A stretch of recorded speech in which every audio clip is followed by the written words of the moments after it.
लालची कुत्ते की कहानी। बहुत साल पहले की बात है। एक गांव में एक आवारा लालची कुत्ता भूख के मारे खाने की तलाश में इधर उधर भटक रहा था। वह गांव में बहुत इधर उधर घुमा, लेकिन खाने के लिए उसके हाथ कुछ भी नहीं लगा। फिर घूमते घूमते वो एक कसाई की दुकान पर आ पहुंचा। वहां पर उसे हड्डी के साथ एक मांस का टुकड़ा पड़ा मिला।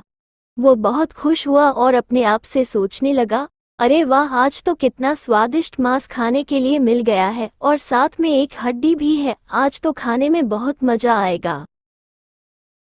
ऐसा सोचकर उसने उस मांस के टुकड़े को उठाया और खाने का आनंद लेने के लिए एक सुरक्षित और शांत जगह ढूंढने के लिए वहां से भागकर चला गया।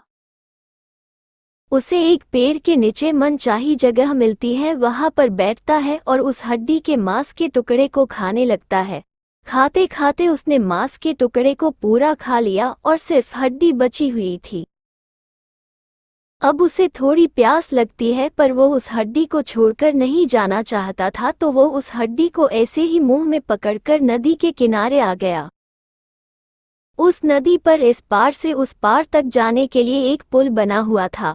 वो कुत्ता उस पुल पर आ गया और वह जैसे ही पानी को पीने के लिए नदी में झुका, तभी उसे नदी में उसकी खुद की परछाई दिखाई दी।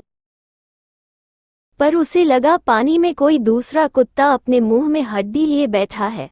उस पानी में अपनी खुद की परछाई को देखकर उसके मन में लालच आ गया और उसने उस हड्डी को भी पाने के लिए सोचा। लेकिन उसने जैसे ही उस परछाई से हड्डी छीनने के लिए अपना मुंह खोला, तैसे ही उसके मुंह से वह भी हड्डी पानी में गिर गई। जैसे ही हड्डी पानी में गिरा तो उसके गिरने की वजह से वह परछाई भी नष्ट हो गई, और तब उस कुत्ते को ध्यान आया कि दूसरी हड्डी हासिल करने की कोशिश में उसके पास जो हड्डी थी उसे भी खो दिया। इससे हमें ये सीख मिलती है कि जो चीजें हमारे पास है उसका ख्याल रखना चाहिए और कभी भी लालची नहीं होना चाहिए।